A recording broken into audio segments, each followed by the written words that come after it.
The flower in the forest, the sky was dark purple when James Carter opened his eyes, and the air smelled like metal and flowers mixed together. His escape pod was cracked open, its metal frame bent and useless now, resting in a deep jungle of glowing trees and strange sounds. James pulled himself out of the wreckage, his head still spinning, and looked around. He was alone, far from any human colony, and this wasn't Earth. It was the alien world Velmora, known only through long-range scans and blurry satellite images. No one had ever landed here before, at least not by choice. James's hand reached for his sidearm, the laser pistol still working, but only one shot left. His communicator blinked weakly. Unable to connect to anything above the thick atmosphere, there would be no rescue, not soon. He needed food, shelter, and a plan. The forest around him was full of giant trees, each with wide leaves like sails and trunks that pulsed softly with light. Everything here glowed in colors he couldn't name: blues, greens, and deep pinks that looked alive. But the worst part wasn't what he could sit, was what he couldn't. Something was out there. He'd seen it move on the second night, just past his fire. A figure, tall and thin, walking without sound, stopping to stare before melting into the dark. It hadn't attacked, but it hadn't gone far either. Each morning, James found new signs: a broken branch, footprints too large for any human, soft humming noise that faded when he moved. And this morning, he found something else. A flower. It sat on a flat stone near the campfire, glowing soft blue, its petals opening and closing like it was breathing. He knelt down slowly, staring at it. It hadn't been there before. No wind could have brought it, and no animal had placed it there. Someone had. James picked it up without thinking, the petals warm and soft against his fingers. The moment he touched it, the flower lit up brighter and made a soft musical hum. He blinked, confused, then turned in a circle. No one was around, but he felt eyes on him again. He kept the flower with him and returned to his small camp. Maybe it was a peace offering. Maybe it was a trap back in the forest. Something shifted. Between the branches high above, a pair of eyes blinked slowly, golden and deep like molten metal. She watched him closely, unmoving, her breath slow and calm. He had taken the flower, the sacred symbol, the one gift that meant union, not friendship.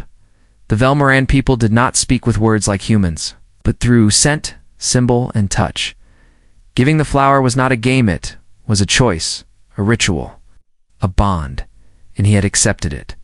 She stepped down silently from her perch, her skin blending into the tree's bark, her long limbs flowing like water.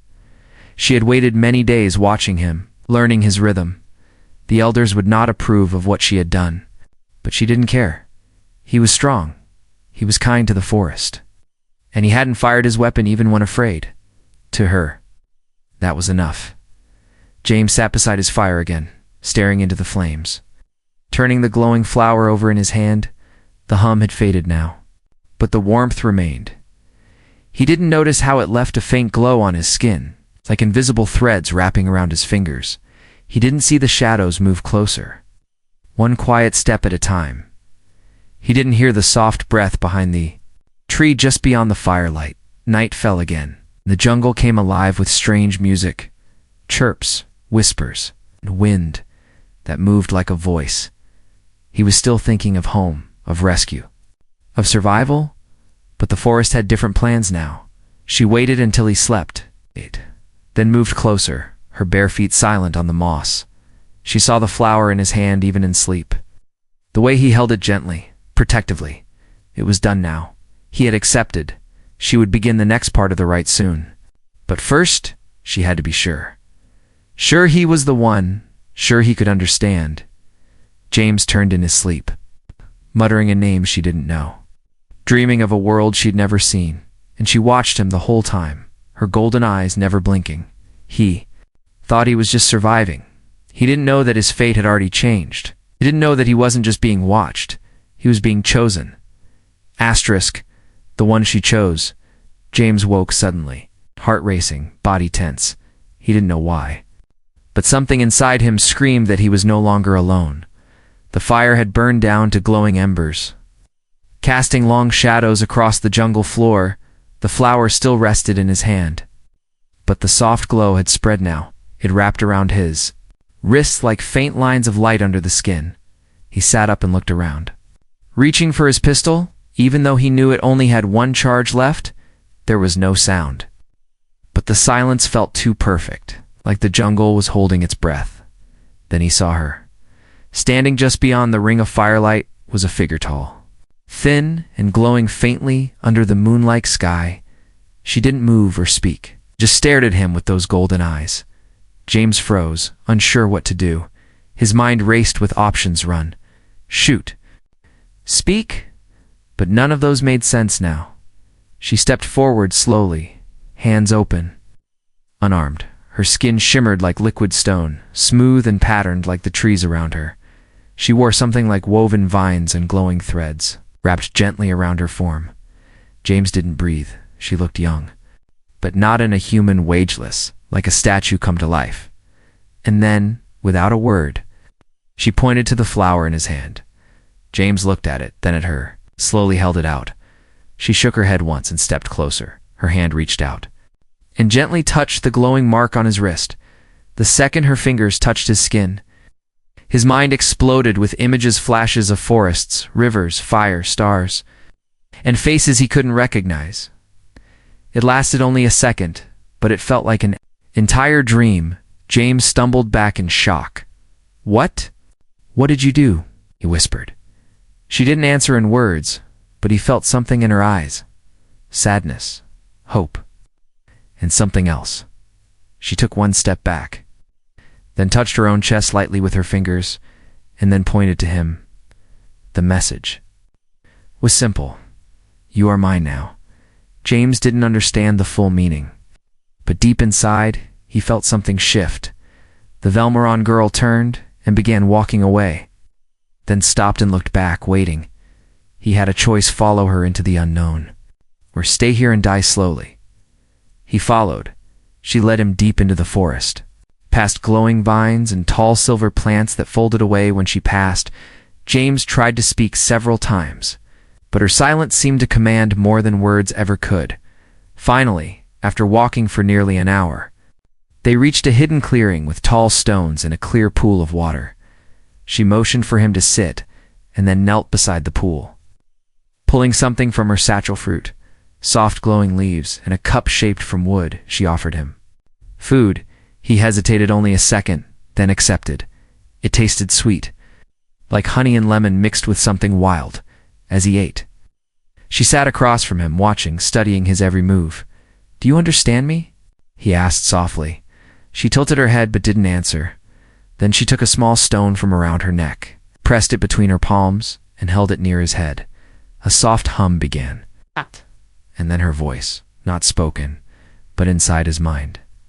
You touched the flower of claim, she said slowly, the words forming like whispers in his thoughts. You accepted the right. James blinked in confusion. I didn't know, he said. I thought it was just a flower.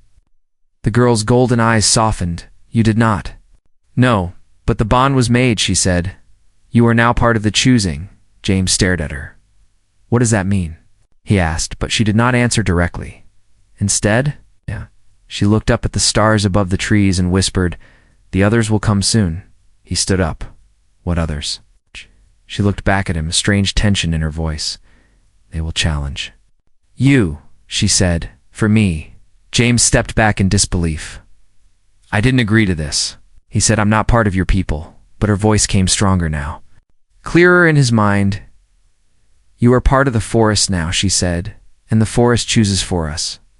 Suddenly, the jungle around them lit up with distant sounds, low growls, rhythmic drums, and heavy footsteps. The Velmaron girl stood, her expression unreadable. It begins, she whispered. You must not let them take the flower from you. James looked at the glowing mark on his wrist. Now, pulsing like a heartbeat, he had come here hoping to survive. Now he was being asked to fight for a girl he didn't know, for a bond he didn't understand, in a world that followed laws older than Earth itself, and yet deep inside, something strange pulled at him, a feeling that maybe, just maybe, this was no accident. The trial of the flame routes the sky above Velmora turned a deep crimson, and the jungle answered with silence that felt heavier than sound. James stood alone in the sacred clearing, breathing hard, the mark on his wrist glowing brighter with every beat of his heart.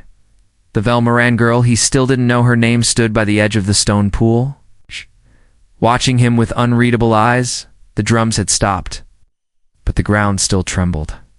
Something was coming. James turned sharply, raising his pistol as the first figure stepped into the light. It wasn't human.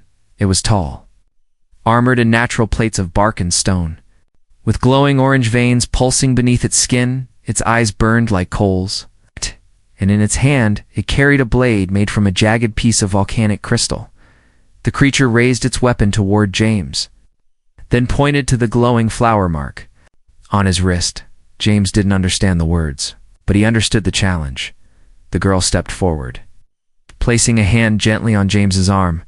"You are not the first to be offered the flower," she said inside his mind, but none before. "You were accepted." James frowned. "You mean this thing wants to fight me?" She nodded slowly. "If you lose the flower, you lose the bond," she said. "And you will not leave this forest alive." James lowered the pistol. "One shot, maybe two, if lucky, but this wasn't a battle to win with weapons." The Velmoran warrior stepped forward again, planting its blade into the earth and letting out a deep roar.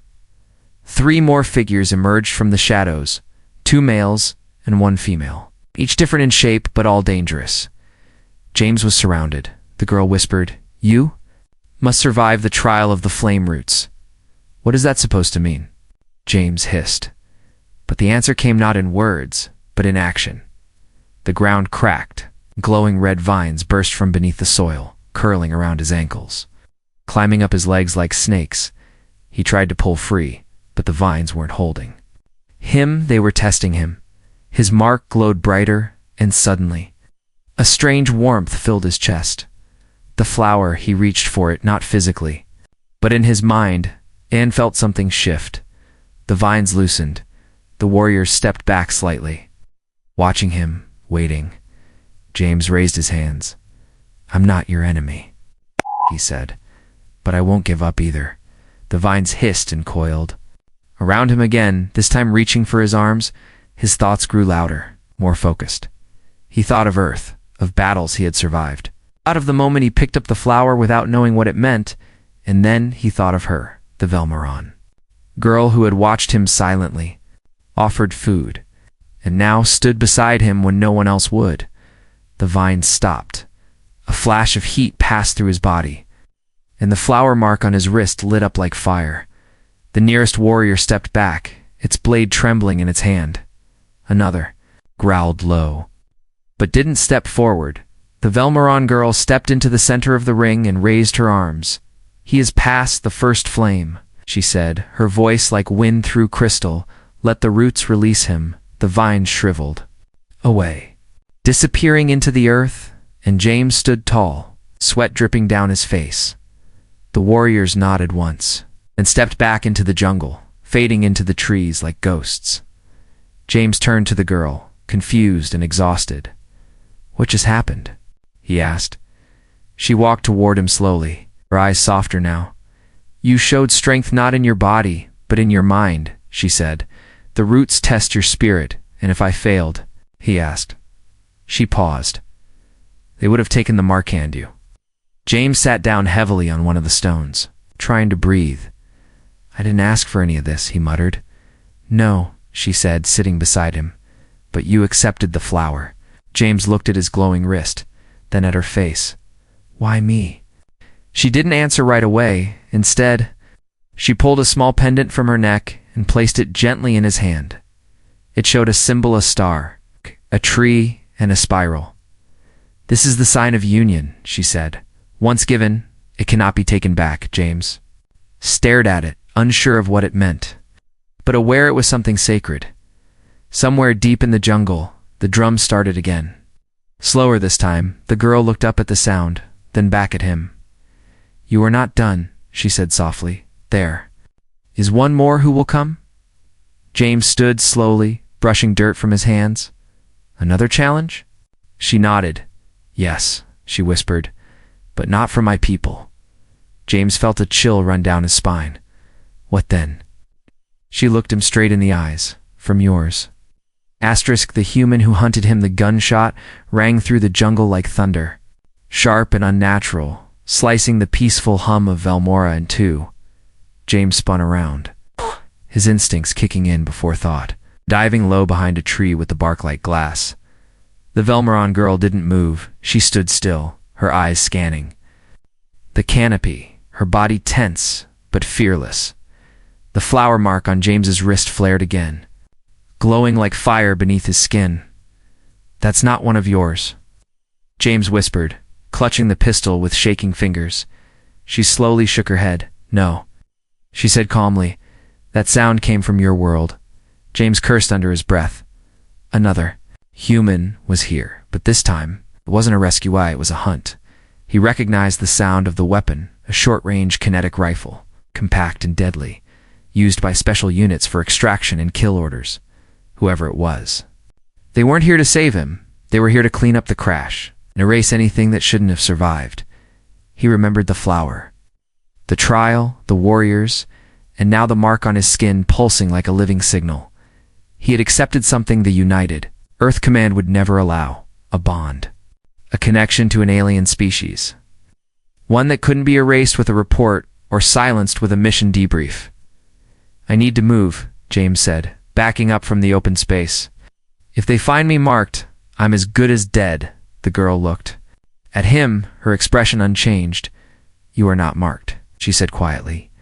You are chosen. James didn't argue. He grabbed what little supplies he had, pulled the pendant she gave him tight around his neck, and followed her through the dense trees behind them. A second shot cracked the air closer now. The human wasn't alone. Through the glowing branches, James spotted movement, black armor, heat-shielded helmets, and weapons trained on the ground. 2, maybe 3 soldiers. Moving like predators, James knew the pattern. He had worn the same armor once. These were Ghost Hunters, Black Ops recovery units sent in after high-risk missions went wrong. They didn't ask questions. They erased mistakes. And right now, James Carter was the mistake. He dropped low beside the Velmoran girl as she pulled aside a wall of vines, revealing a small cave covered in bioluminescent moss. Hide here, she said. They cannot see what grows beneath this stone. James didn't argue. He slipped inside, crouching low, pistol aimed at the entrance. She stayed just outside, calm and alert, her body blending with the trees like a spirit of the forest. Moments later, boots crunched over leaves. James held his breath. One of the soldiers stopped right outside the vines. Thermals picked up something. The voice crackled through the helmet. It's close. James froze as the vine curtain rustled slightly. One step forward, and he would have to shoot one shot. One chance. Then the soldier paused. I'm getting cross signals, he said. This place is interfering with the scan, too much heat and bioenergy. Another voice answered coldly. Keep searching. We're under orders, no survivors. No witnesses, nothing left behind. James's jaw tightened. So it was true. They were going to wipe this place, clean, him included. The voices drifted away slowly. Fading deeper into the forest, James let out a slow breath and slid down the stone wall. The Velmoran girl stepped into the cave silently. Kneeling beside him, they are not gone, she said softly. They will return when the moon rises again. He looked at her, frustrated. I need to stop them, he said. They'll kill you too. She tilted her head. They cannot kill what they cannot find, she said. But you, they will smell your blood. James looked at his arm. There was a small scratch, barely bleeding, but the scent might travel in this jungle. He had no time. The Velmoran girl leaned closer, gently placing her hands on his wound. Her fingers glowed softly, and the cut vanished, sealed by the warmth of her touch. James stared at her. That was Arbonne, she whispered. You carry the root of the flower, now it protects you. But it also calls to those who fear it. James stood again. Ready? Then I'll face them before they find you, he said. I won't let them destroy. This. The girl looked at him for a long moment, and placed something in his hand. It was a small crystal clear, humming with a soft energy. What is this? she answered. "It will show them what you carry." James stared at it, then at her. "And if they don't stop?" She looked toward the trees where the soldiers had gone. "Then the forest will answer." James stepped into the fading light of Valmora, his mark glowing, the crystal in his hand. The hunter had become the hunted.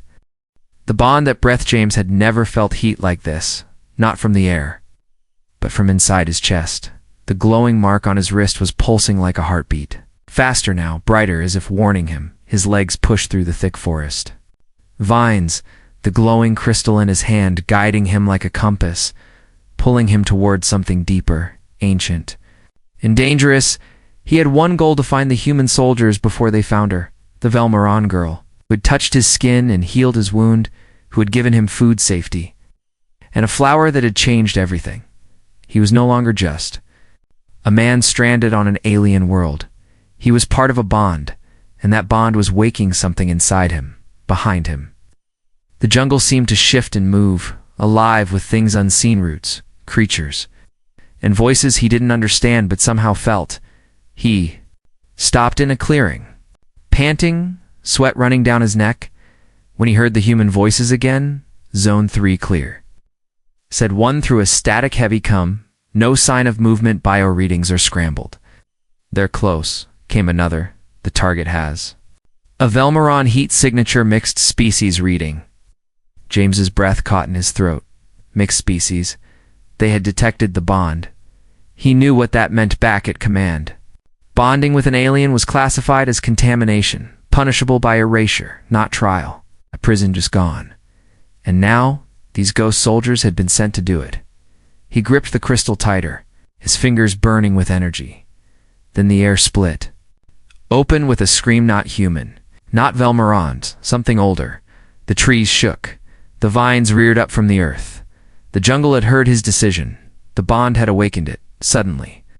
From the trees above, a shadow dropped beside James. A large Valmoran, male with sharp bark-armored shoulders and glowing red tattoos carved into his skin. His eyes locked on James, and for a moment they stood silent. Then the Valmoran warrior knelt. "You carry the seed." The voice echoed in James's head like thunder in a cave. "You are her chosen." James stepped back, confused. "I didn't ask for this," he said. "I just picked a flower." The warrior nodded, and now the forest watches. 3 more warriors emerged from the branches, each carrying curved bone-like weapons and thick armor grown from the trees themselves. They circled James, not as enemies, but as guards. "You must lead us," the warrior said. "The crystal shows her fear. We move now." James turned the crystal over in his palm and saw the faint shimmer inside. It pulsed like her heartbeat, and it was trembling. "She's in danger," James whispered, eyes sharp again. "Take me to her." They moved through the forest like a tide, silent and fast, each warrior in step with the next. And James in the center, heart racing, breath tight in his chest. And as they moved, something changed. The trees began to open for him. Vines pulled back, roots flattened. Flowers turned toward his path. The forest knew him now. The Valmoran girl had shared her link with him, and now was alive inside every leaf and branch. But ahead, the air burned with something else: metal, smoke, and ash. They reached the edge of a clearing, and what James saw made his blood run cold. The soldiers had found her. She was on her knees, surrounded by 3 armored humans, one holding her down, another scanning her glowing skin. "She's bonded," one of them said flatly. "Signal matches the contaminated target." "Then we extract and burn," said the lead. Orders were clear, no exceptions. James didn't think. He charged into the clearing with the warriors behind him, roaring with fury. One soldier raised his rifle. James fired first. The single shot hit the man square in the chest, sending him flying into a tree, armor sparking. The other 2 turned in surprise. But before they could act, the Valmoran warriors descended. Wasn't a fight, it was a storm. Blades of crystal and bone clashed with metal, and within seconds, both soldiers were on the ground. Unconscious or worse, James ran to her, falling to his knees. She looked up, her golden eyes dull from shock, then widened. You came, she whispered, voice trembling in his mind. He lifted, her gently arms cradling her close. I told you, he said softly. I won't let them take you. Around them, the forest quieted again. The warriors stood watch, blood dripping from their blades. As the jungle breathed around its chosen, James looked down at the flower mark on his wrist. It was no longer just glowing, it had bloomed. Soft petals of light emerged from his skin, forming a crown of color. The Velmaron girl reached out, placing her hand on the flower gently. It has begun, she said. The bond is now complete. James didn't understand what came next, but deep inside, he knew the changes were no longer just spiritual, they were physical. He was no longer just human, he was part of something ancient, something wild, and whatever came next, there was no turning back.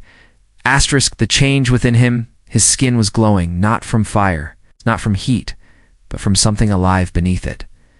James Carter sat by the quiet stream deep inside Velmora's oldest jungle, watching his reflection ripple on the water's surface, and saw something he no longer fully recognized. The flower mark on his wrist had grown. Its roots had spread up his forearm like faint lines of light, curling toward his chest where a soft pulse throbbed beneath his skin. It didn't hurt, but it felt like his blood now moved differently. Thicker, warmer, more aware. The Velmaron girl knelt beside him, her long fingers brushing gently over his arm. You are becoming more than you were, she said softly. The bond is shaping you. James didn't answer right away. He was afraid. Not of her, not of the forest, but of himself. He had always been human, soldier trained to survive, to fight, to follow orders. Now he was something new, and he didn't know what that meant. I didn't think it would go this far, he whispered. I just picked up a flower. She tilted her head gently, her voice calm. You picked it, but it chose you. He looked at her, really looked this time not as an alien, not as a survivor, but as the reason he hadn't lost his mind in this place. I don't even know your name, he said. She smiled, her hand resting on his chest over the glowing root. My people do not use names like... You do, she said, but you may call me Lyrian. Lyrian. The name felt soft on his tongue, but strong in his mind. He nodded. Then I'm yours, Lyrian, he said, no matter what happens next.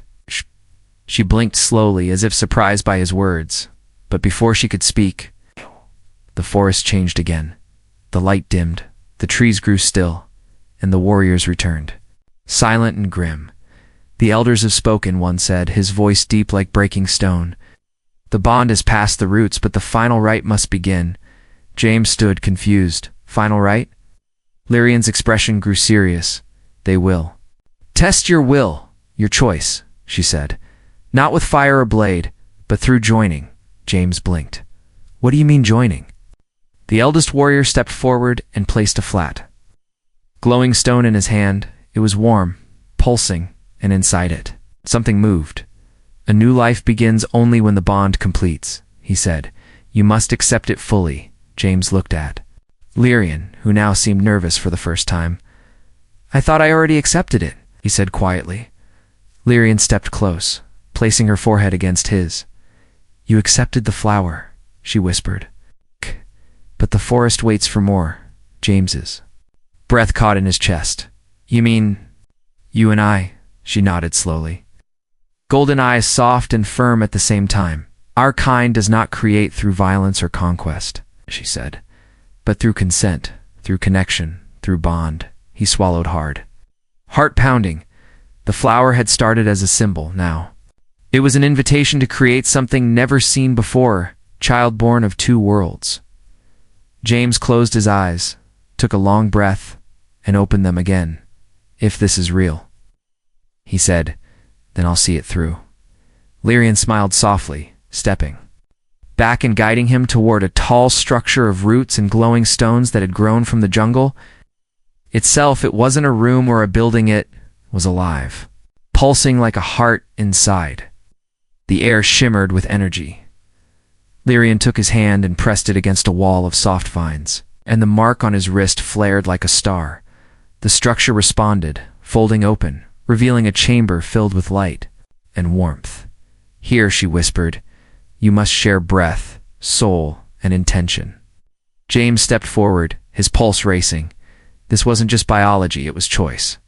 He turned to her. Lyrian, I want this not because of the bond, but because of you. Her expression changed. Soft joy, deep understanding.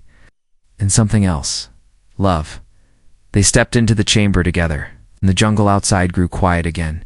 Inside, the roots light. Wrapped around them like silk, the bond deepened. The mark on James's skin grew brighter and spread across his chest. And the same pattern mirrored onto Lyrian's arm. The two stood joined in energy. Breath and thought. No words, no fear only. The pulse of something new taking form between them, outside. The warriors lowered their weapons. The elders lit the sacred vines. A new era had begun, and James Carter, once just a soldier lost in space, now stood as the father of a new lineage. Not just human, not just alien, but something beyond both. The seed of tomorrow, the storm began without warning. Not wind, not rain. What light! A wave of white energy rose from the heart of the forest, pushing upward like a flame toward the sky. From orbit, it could be seen a spiral of living light blooming. From the jungle floor of Velmora, twisting into the stars like a signal, James Carter stood at the center of it all, his body surrounded by petals of glowing air, each one pulsing with the heartbeat of something unborn. His hand held Lyrian's. There. Marks were no longer separate. What once was on his wrist had now become a circle across both of their chests. Blooming outward into glowing veins that wrapped around them like armor and light, the elders watched from the tree line, silent and wide-eyed. Even they had not expected the bond to awaken the core of the planet itself. Lyrian turned to James, her voice in his mind no longer soft but full. The forest has accepted you, she said, and what grows within me now carries both your blood and mine. James looked down at her, 1,000 emotions in his chest. You're sure? He asked gently. Lyrian smiled and placed his hand over her belly. I was chosen to offer the flower. She whispered, but the forest chose you to carry our line forward. James felt the warmth beneath his fingers, not just heat but movement. A rhythm, a pulse, small but powerful, a new life. And it was his. He looked up at the sky, now lit with arcs of green and white light, and remembered the man he used to be a soldier, a pilot, a survivor of war. That man was gone. This man, this new being, was something else. Not alien, not human, but the bridge between both. Suddenly, the forest darkened again as ships appeared in the sky, dark triangles with the symbol of Earth Command. On their holes, they had followed the light, and now they were descending fast. The Velmoran warriors moved to defend, ready for battle, but James stepped forward. Raising his hand, "No," he said firmly. "There will be no war today." He turned to Lyrian. "They came for me," he said. "I have to speak to them." She nodded slowly. "Then speak as what you are." She said, "Not a soldier, not a human, but a father." The dropships landed, engines whining as metal doors opened. Command officers stepped out first, followed by black-armored units with weapons drawn. A tall woman with silver hair and a scar across her cheek approached James, her eyes fixed on the mark glowing across his chest. "Lieutenant Carter," she said coldly, "step away from the alien and surrender." James didn't move. "I'm not going anywhere," he said. "You came for the man who crashed here, but he's not here anymore." She raised an eyebrow. "Then who are you?" He looked back at Lyrian, then at the trees, the light, the warriors behind him. "I am part of Velmora now," he said. "I've bonded with one of theirs, and together we've created something your world has never seen." The soldiers shifted. Unsure, the commander narrowed her eyes. "You broke protocol," she said. "You compromised species integrity." James took a step closer. "No," he said. "I became part of something greater." He held up the crystal pendant, the same one Lyrian had given him on the night of the first bond. It pulsed with a heartbeat, and suddenly, the ground under the soldiers trembled slightly. The trees behind them moved, not by wind, but by will. The commander froze. "You're threatening us." James shook his head. I'm offering peace, he said. But you need to understand Velmora doesn't belong to Earth, and neither do I. There was silence. Then slowly the commander lowered her weapon. Behind her the others followed. The light in the forest began to dim, fading back into soft blues and greens. And for the first time, there was no fear, only understanding. James turned back to Lyrian and took her hand again. Their bond had survived every Testrutz. Fire, challenge, and blood. Now it had given birth to a future no one had seen coming in the weeks that followed. The Earth ships left without a shot fired. Command knew they had seen something they couldn't control, and for now, that was enough. James stayed behind, not as a prisoner, not as a lost soldier, but as part of Velmora's new beginning.